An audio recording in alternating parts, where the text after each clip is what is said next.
sejam bem-vindos ao podcast do IDP, o IDPcast. Eu sou Marcela Brito, jornalista do IDP, e nós vamos começar agora o segundo episódio da temporada voltada às eleições 2022. Hoje nós vamos falar sobre as resoluções do TSE e as demais inovações para as eleições deste ano. E para falar sobre o assunto, convidamos a ministra Maria Cláudia Buchianeri, que é ministra substituta do Tribunal Superior Eleitoral. Agradecimentos. Em nome de toda a equipe do IDP, seja bem-vinda. Obrigada, é uma alegria estar aqui para bater um papo com vocês sobre as eleições que já estão em curso, né? Já começou, eleições curtas. Esse é um ponto que a gente pode conversar depois um pouquinho, claro, sobre a duração das nossas eleições. Nós somos a quarta democracia do mundo. Então, estão na nossa frente Índia, que é de dimensões incomparáveis, Estados Unidos, Indonésia e Brasil. Nós temos aproximadamente 150 milhões de eleitores, esse é o nosso universo.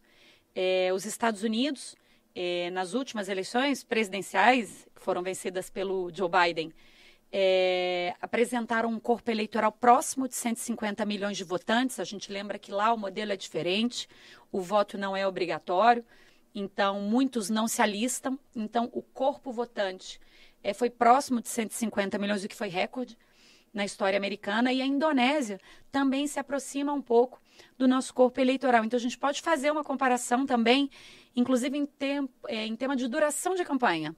Brasil, Estados Unidos, Indonésia, para a gente aquilatar se a nossa campanha é curta, é longa, se dá tempo de novas lideranças surgirem, se não dá, o que pode, o que não pode. A gente agora já começou o período oficial de campanha, mas a gente vinha na fase da pré-campanha, muitas representações por propaganda antecipada chegaram à Justiça Eleitoral e eu, como uma das juízas da propaganda, fiquei com a responsabilidade de analisar esses pedidos de propaganda antecipada. Muita gente também não entende que recorte é esse, o que pode antes do dia 15, o que não pode. Então vai ser muito legal a gente bater esse papo para jogar um pouco de luz nas nossas regras eleitorais. Perfeito, ministra. Inclusive, eu gostaria de abrir esse nosso bate-papo com foco na resolução 23.610. A propaganda nas eleições foi liberada no início de agosto. Quais que são as principais medidas contidas nessa resolução? Olha só, antes de tudo mais, a gente precisa explicar por que o TSE tem poder de editar resolução, né? Porque isso é um pouco atípico dentro do Poder Judiciário.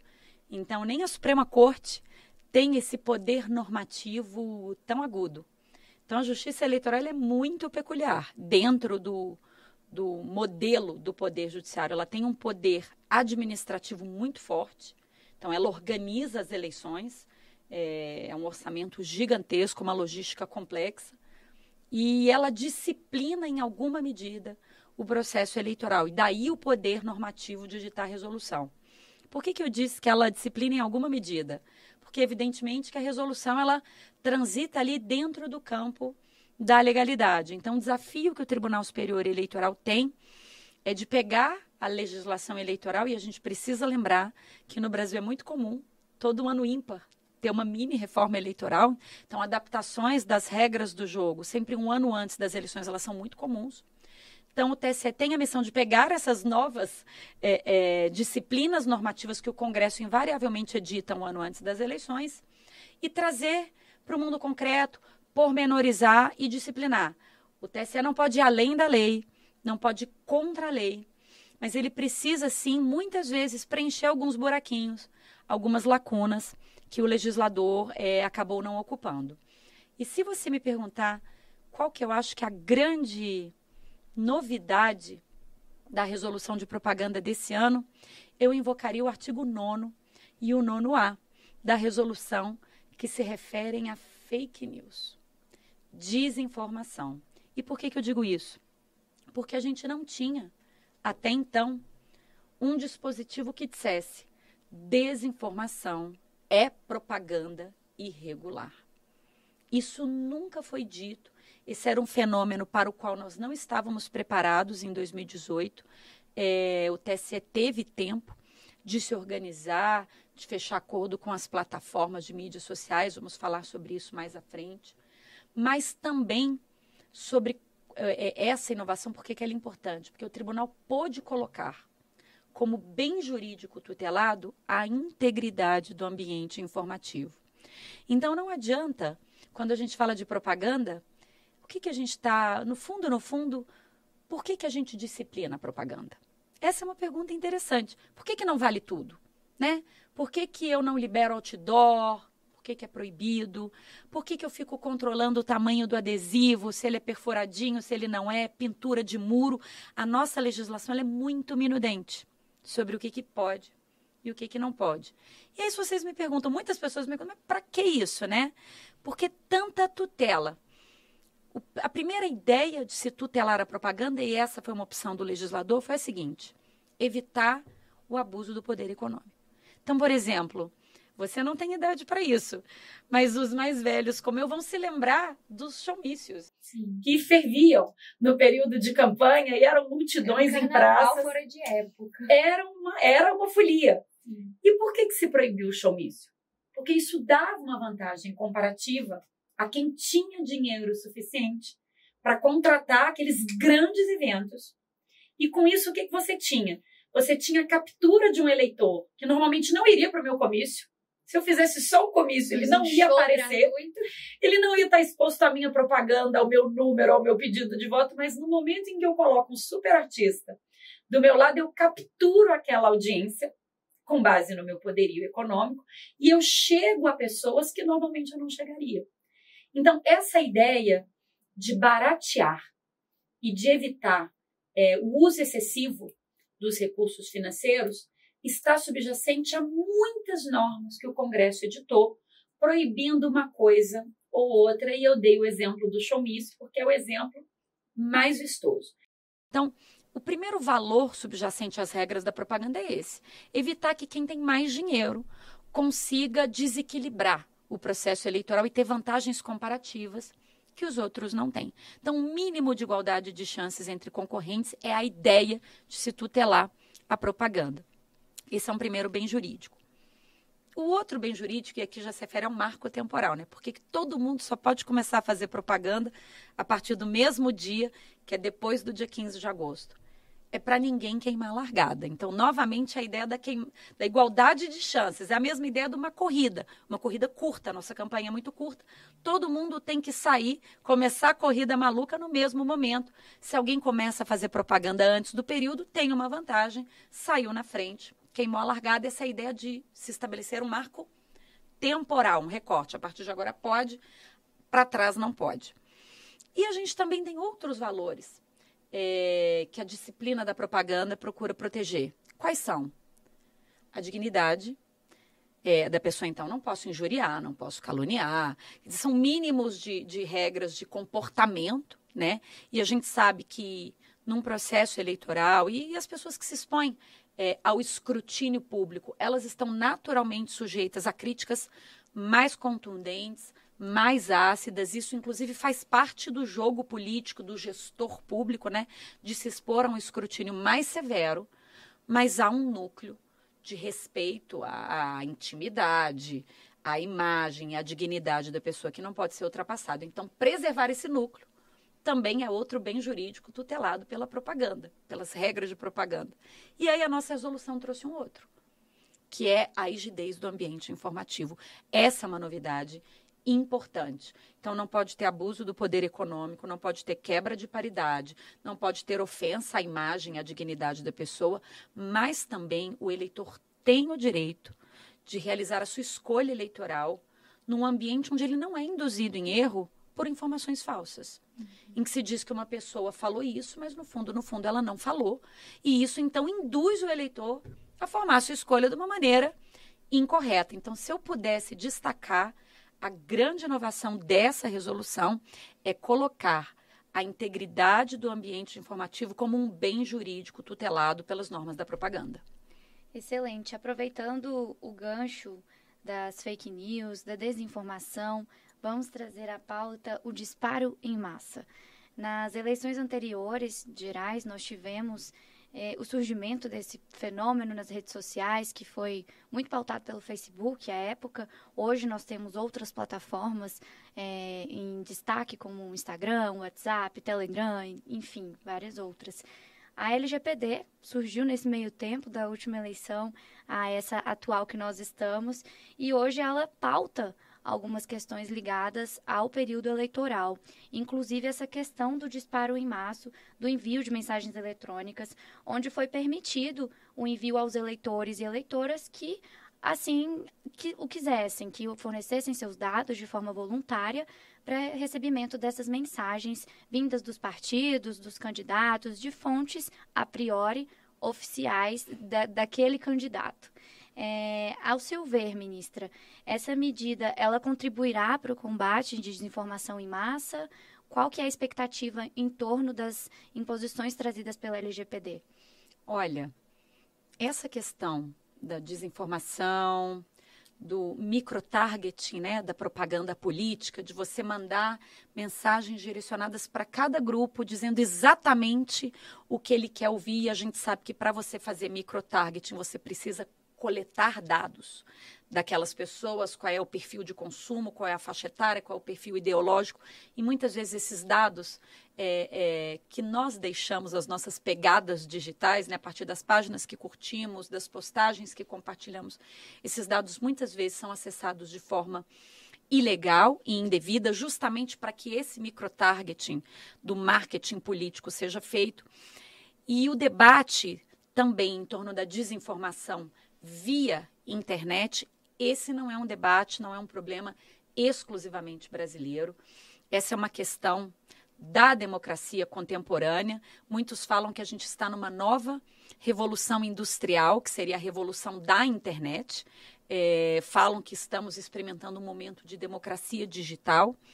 E como nós sabemos, falar de uma revolução, colocar este momento como uma nova revolução industrial, isso revela a importância histórica do momento em que a gente passa, momento em que vivemos, porque são momentos de transição para uma nova era. Então, nós ainda estamos, e não digo nós apenas Brasil, o mundo como um todo ainda se adapta a essa nova forma de viver, porque a internet e as plataformas de mídias sociais, elas trouxeram uma nova forma de viver, de se relacionar, de paquerar, de consumir. Então, tudo é muito novo. O marketing se adapta, as empresas de RH se adaptam também, e seria natural que a democracia passasse por um momento de ajuste. Como proteger as instituições democráticas nesse ambiente digital. Então, esse é um desafio global. A gente viu esse problema, esse tema, essa questão colocada nas eleições norte-americanas. Mais para trás, a gente viu esse debate na época do Brexit. Então, esse é o tema da vez, que não tem um super trunfo. Ele não tem resposta pronta. Muitos defendem que nós precisamos legislar e regular o modelo de negócio das Big Techs, das plataformas, que nós precisamos exigir mais transparência em relação aos algoritmos que elas usam para nos oferecer uma coisa ou outra. Há projetos de lei em tramitação nos Estados Unidos, e veja que nos Estados Unidos a liberdade de expressão, ela realmente desfruta daquilo que eles chamam de preferred position. Ela é quase que intocável, historicamente, nos Estados Unidos, procurando limitar alguns produtos que são oferecidos por plataformas de mídias sociais, de sorte que não há resposta pronta para essa readaptação da democracia, a esses instrumentos digitais que estão nos reensinando a viver. Nós hoje passamos, e o brasileiro é campeão, o brasileiro, em média, 9 horas em aplicativos de mídias sociais. Isso é muito tempo do nosso dia, pensando que você dorme aproximadamente de 7 a 8 horas por dia. Isso é significativo, o que mostra que um percentual importante da nossa vida a gente passa aqui, deixando nossas pegadas digitais. Nesse cenário, o que o Tribunal Superior Eleitoral procurou fazer? E isso é importante também, Porque muitas vezes quando a gente fala de desinformação, de disparo em massa, de perfil falso, as pessoas têm uma ideia de que qualquer atuação da Justiça Eleitoral ou qualquer atuação do poder público como um todo, de uma entidade reguladora, que isso equivale à censura. É muito comum a gente ver as pessoas entendendo esse problema como uma dicotomia. Ou censura ou libera tudo. E não é verdade. Existe um enorme caminho aqui no meio em que o poder moderador do Estado pode atuar para minimizar determinados problemas, sem que isso coloque em xeque um valor fundamental de uma democracia, que é a liberdade de informação. E como seria isso? E é nesse sentido, nessa linha do meio, que não é um jogo de soma zero, que o Tribunal Superior Eleitoral procurou caminhar desde as eleições de 2018 para cá, firmando diversos acordos com as plataformas. E o que isso quer dizer? Criaram-se algoritmos para detecção de postagens que se relacionam a eleições, processo político, candidaturas, figuras públicas. E, a partir desses algoritmos, por exemplo, as postagens já são marcadas. Acho que todo mundo já deve ter percebido isso, inclusive na época da Covid, que, graças a Deus, está chegando ao fim, e rezemos para que isso seja um fim mesmo. As postagens, ela vem marcada. Sim. Essa postagem se refere às eleições. Saiba mais. Saiba mais. Sim. E nós estamos recebendo o feedback das plataformas de que, quando o usuário recebe a marcação e vem a oferta, saiba mais, clique aqui, ele clica. E que notícias enviesadas, descontextualizadas, parciais, antigas, porque uma das formas de veicular desinformação não é propriamente mentir deslavadamente, é pegar uma notícia antiga e colocar como se fosse nova, é tirar uma fala do contexto, é pensar somente uma frase para dizer que ela foi dita de uma forma como não foi. Então as coisas não são preto no branco, não é fácil dizer, na grande maioria das vezes, o que é falso ou não. Por isso que a gente nem diz mais, nem usa a expressão fake news. A gente prefere desinformação, porque abrange todas essas nuances de notícias que podem ser verdadeiras, mas não são mais atuais, que são apenas parcialmente corretas, que estão enviesadas, descontextualizadas. O usuário, quando ele é oferecido ao link da notícia íntegra, ele clica e ele não compartilha. Então, o alcance de postagens desinformativas naturalmente tem caído quando o usuário recebe a oferta do lugar onde ele pode ter acesso à informação íntegra. Isso é muito interessante e revela algo que os estudiosos vêm defendendo, que uma das medidas mais importantes para combater esse fenômeno desinformativo, digamos assim, é o letramento digital. É a criação de uma cultura de duvidar, de dar uma checada, de jogar no Google para ver se é isso mesmo, de procurar agências credenciadas de checagem. Isso tudo faz parte de uma adaptação, inclusive nossa, individual, a respeito do que pode ser ou não considerado notícia, do que não é notícia, é uma opinião, e como opinião pode ser fundada ou não. Então, esse é um passo importante. Uma outra medida possível é a redução do alcance.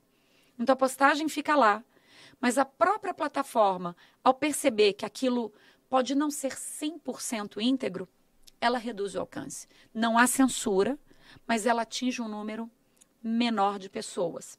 Outra medida muito interessante foi tomada pelo Tribunal Superior Eleitoral no ano passado.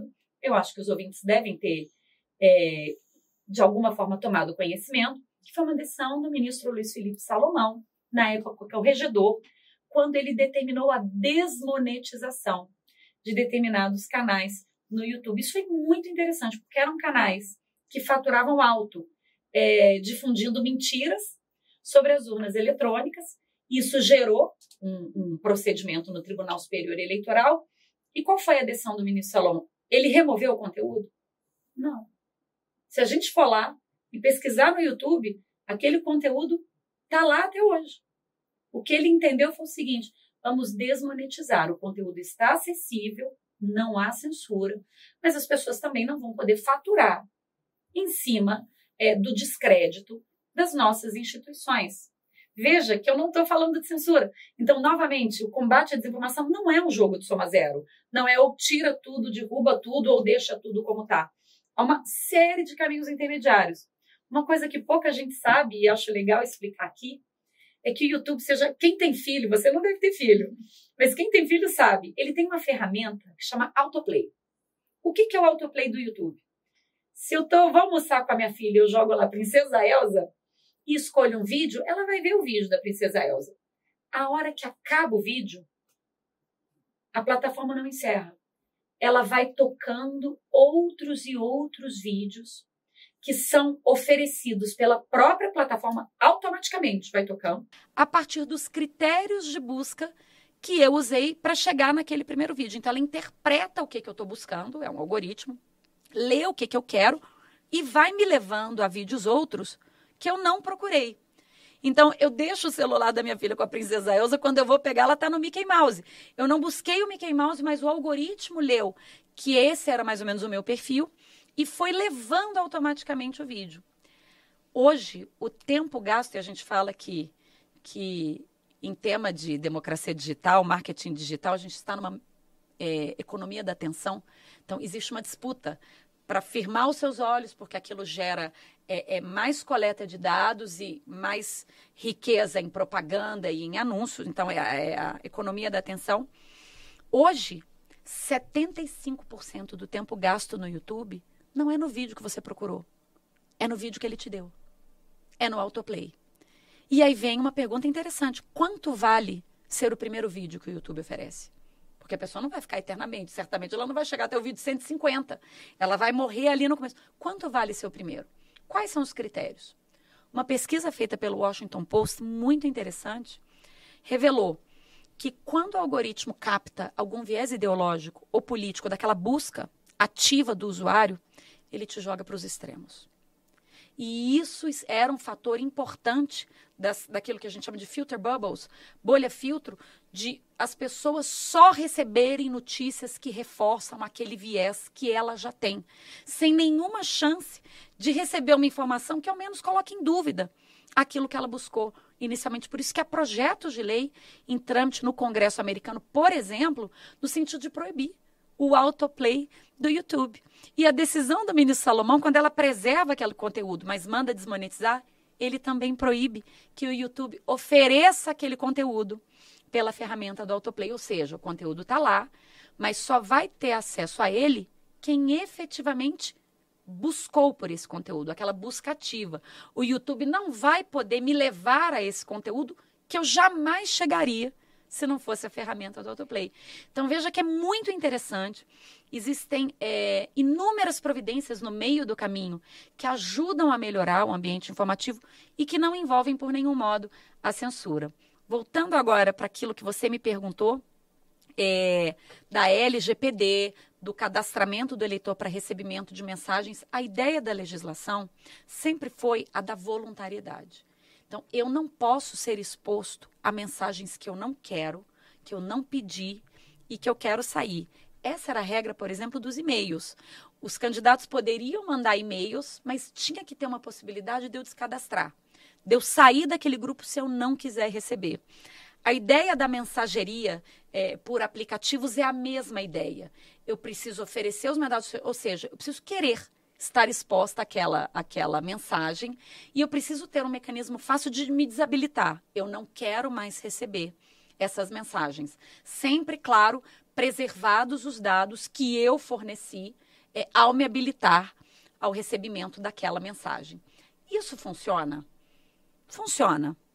Existem burlas? Existem sempre. Então, não há mecanismo 100% perfeito. Eu acho que todo mundo, no processo eleitoral, já recebeu mensagem de um número esquisito, com uma propaganda eleitoral, que você vai lá e bloqueia. Você não se habilitou, você não forneceu seus dados, mas aquilo, de alguma forma, acabou chegando até você. O importante dizer é que é ilícito eleitoral.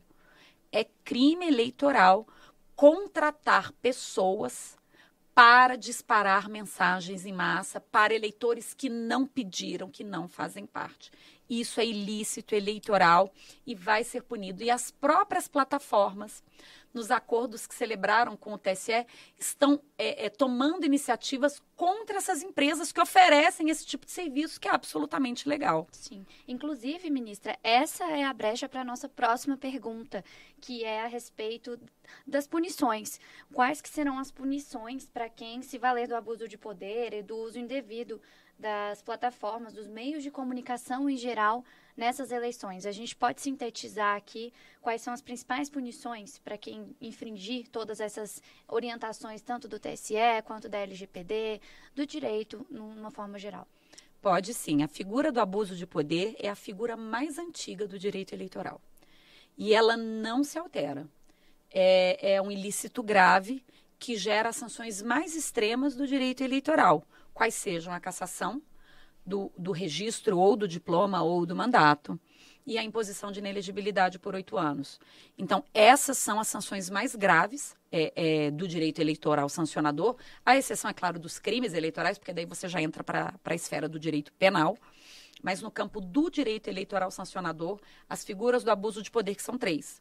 Abuso do poder político, abuso do poder econômico e uso indevido dos meios de comunicação, conceito esse que abrange o mau uso das plataformas de mídia social para difusão de mensagem em massa, para veiculação de desinformação. Isso tudo entra no conceito, desde o famoso precedente Franceschini, de uso indevido dos meios de comunicação. E a sanção é a perda do mandato, e se a gente estiver falando de uma chapa, cai a chapa, porque ela é unitária, ela é indivisível, e o decreto de inelegibilidade por 8 anos.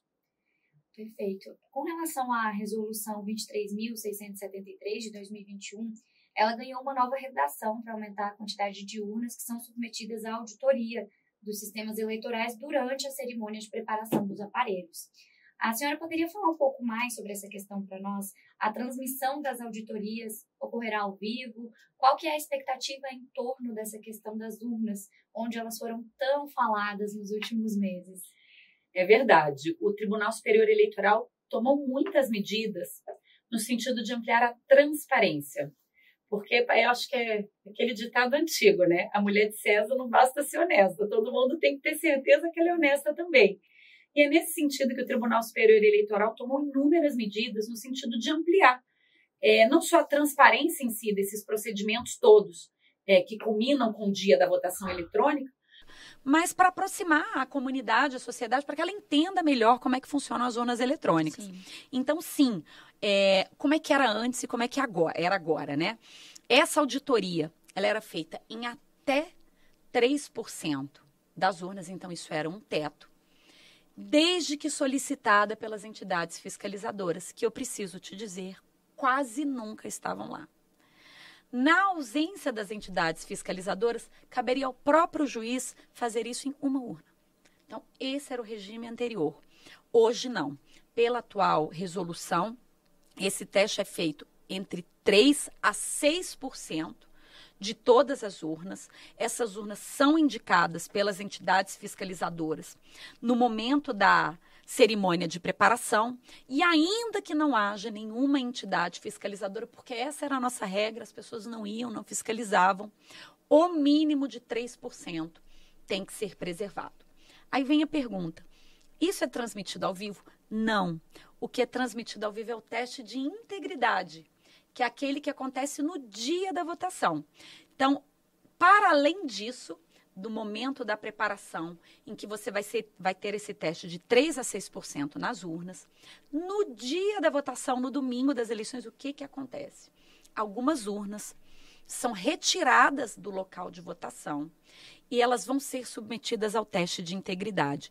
O que é o teste de integridade? Eu participei de um recentemente numa eleição suplementar e é um barato, mas ele requer um ambiente controlado. Por quê?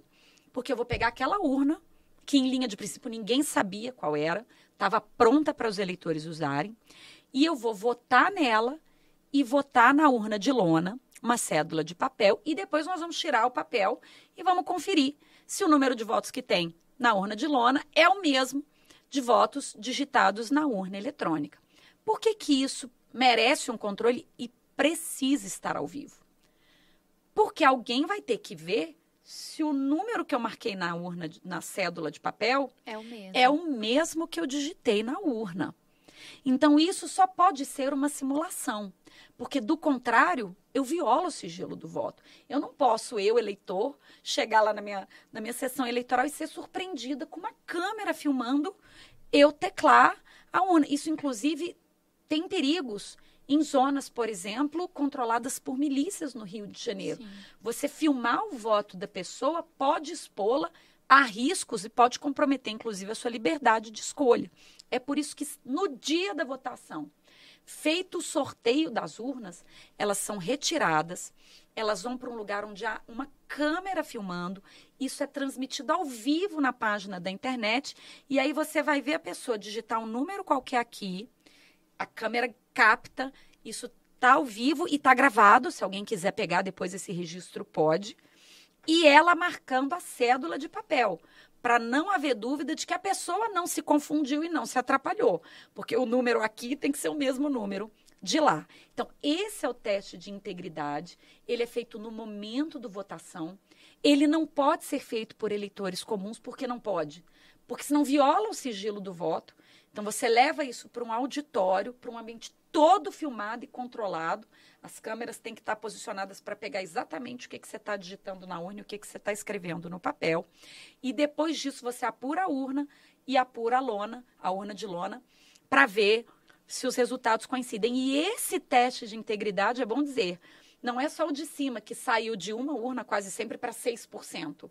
Esse teste sextuplicou o volume de urnas que serão submetidas ao teste de integridade no dia das eleições, em 2022, é 6 vezes maior do que aquele número praticado em 2018. Excelente. Nós vimos uma movimentação muito grande do TSE nos últimos meses, em torno principalmente da desinformação.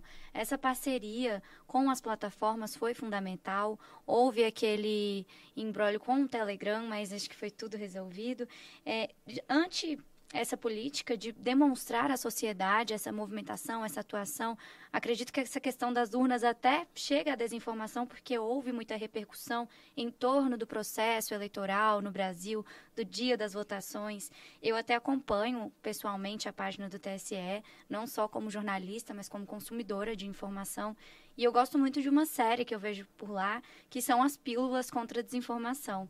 São pequenos trechos onde é tudo muito bem explicado acerca das fake news que a gente vê circulando, principalmente em grupos de WhatsApp e afins. Além dessa iniciativa e de toda essa publicidade do passo a passo da eleição, desde o processo da campanha até o dia da votação e a apuração desses votos, quais foram as outras medidas de combate à desinformação que foram fortalecidas no TSE, ministra? Olha, aqui a gente precisa também tirar o chapéu para o TSE, porque é a primeira autoridade judiciária do mundo que celebra um termo de cooperação com o Telegram. Então, isso é um golaço. Foi um trabalho, mas que valeu a pena. Muito, muito. E já está colaborando, nomeou um representante no Brasil, porque a gente não tinha para onde mandar ordem judicial. E muitas vezes as pessoas ficam, mas qual é o problema? Veja, vamos ao extremo de ter vídeos contendo estupro coletivo, suicídio assistido. Imagina você sendo pai de uma garota que passou por qualquer tipo de abuso, o vídeo circulando, você vai ao Poder Judiciário para preservar a imagem da sua filha e não há quem dirigir uma ordem de remoção. Então, isso é muito sério, foi muito importante o Telegram ter constituído um representante em território nacional que abriu um canal de diálogo, que já nos deu o local para onde devemos mandar eventuais decisões judiciais, se houver, mas é preciso ter um canal para comunicar. Então, esse foi um golaço. Uma outra medida que eu queria muito falar, se você me permitir, é que muito se discutiu e teve um projeto votado na Câmara dos Deputados sobre o voto impresso. Esse não é um assunto novo no Brasil. Já houve outros tantos projetos de lei prevendo a impressão do voto, se não em todas as urnas, mas num percentual de urnas, e depois uma auditagem também estatística ou integral. Os projetos, eles oscilam entre eles. Mas uma coisa que eu vejo pouca gente falar, da nossa Zerésima e do boletim de urna. Eu faço a maior propaganda dele e essa foi uma novidade para essas eleições também, que seria legal. A gente já tem o voto impresso no Brasil. Então, assim, eu falo porque meu marido que não é do direito, mas como, né? Se invadem a NASA, invadem o FBI, como é que não entram na urna? Eu falei, olha, invadir o FBI é moleza. Quero ver invadir o liquidificador. Você vai ver alguém entrando no liquidificador e botando ele para funcionar sozinho? Porque a urna não está em rede. Ela é um aparelho eletrônico que não está na internet. Então, não tem jeito de entrar dentro da urna, porque ela não está em rede. E no dia da votação, antes da gente abrir os trabalhos, imprime-se a Zerésima. O que é a Zerésima? É um comprovante em papel que diz que não tem nada ali. Ela está zerada, não tem nenhum voto lá dentro. Agora, a hora que acaba a votação naquela urna, a gente imprime um BU. O que é o BU? É o boletim de urna. Ele também é impresso. Ele é o voto impresso, nós já temos. Só que ele não é individual, ele é por urna. Então, o BU está aqui, vai ser impresso, vai dizer, olha, nessa urna tem 30 votos para o fulano, 20 para o Beltrano e 10 votos nulos. E você cola isso na parede, na porta da sua sessão eleitoral. Isso tudo é feito antes dos resultados serem colocados, transmitidos em rede para totalização no Tribunal Superior Eleitoral. Ou seja, o momento em que há o contato com a internet é posterior à impressão do boletim de urna. Então, já tem um voto impresso. É por isso que em município pequeno, antes da Justiça Eleitoral totalizar, o pessoal já sabe quem ganhou. Por que sabe? Porque vai um ali, outro ali, tira a foto do boletim de urna. E agora, por força da resolução do TSE, os boletins de urna vão ser todos lançados em tempo real na internet. Então, quem tiver com dúvida, é só pegar e fazer a somatória. É algo simples e importante, que dá transparência, e volto a dizer, isso é impresso antes do contato em rede, então tem como auditar. Se alguém tem dúvida, pega os papelinhos e soma. Perfeito, ministra. Realmente a informação combate toda essa insegurança. E eu, particularmente, acredito que o TSE tem se esforçado bastante junto à mídia, junto à população, até nos canais oficiais do próprio tribunal, com essas políticas, demonstrando o passo a passo. Acho que o funcionamento da urna ainda era um mistério na vida de muitos brasileiros. Você sabe que agora está tendo letramento em urna, porque as pessoas realmente elas não conseguiam defender, porque nem conheciam. Para jornalistas, para estudantes, para a gente conhecer melhor o nosso sistema, até para poder criticar com mais propriedade, porque as críticas são bem-vindas, né? Mas a gente precisa conhecer antes. Esse processo de transparência, assim, é indiscutível até, porque nós vimos muita movimentação em torno das eleições antes mesmo do período eleitoral, do calendário eleitoral ter início, e agora, com a aproximação do pleito, eu acredito que tem se intensificado as ações, todas elas eficientes até o momento. E agora, encaminhando para a nossa última pergunta do podcast, eu gostaria de saber qual foi a grande inovação para as eleições de 2022, diante de tantos pontos que nós levantamos aqui nessa conversa hoje, que a senhora gostaria de destacar. Esse ponto foi o ponto alto que vai ser executado nas eleições de 2022. Eu acho que são dois. O primeiro é o combate à desinformação. Esse eu acho que é um eixo importante. O TSE se preparou, as plataformas estão colaborando. Esse é um ponto importante. O combate à desinformação entrou para a ideia de propaganda eleitoral. Isso tudo é um grande avanço. O segundo eixo de grandes novidades, para mim, é o advento da Lei 1492, que introduziu o crime de violência política contra a mulher. E esse crime é um crime eleitoral. Então, está conosco, Justiça Eleitoral, combater comportamentos de humilhar, constranger, assediar, ameaçar candidata e mandatária. Então, hoje, as nossas candidatas e as titulares de mandatos municipais conquistados há 2 anos atrás, por exemplo, que forem humilhadas, constrangidas e ameaçadas em razão da sua condição feminina, elas estão hoje protegidas por uma norma penal que criou esse novo crime eleitoral. O TSE vem de assinar semana passada, há 10 dias mais ou menos, um protocolo de combate à violência política contra a mulher com a Procuradoria-Geral da República. E há, na página do TSE, um canal específico de denúncia.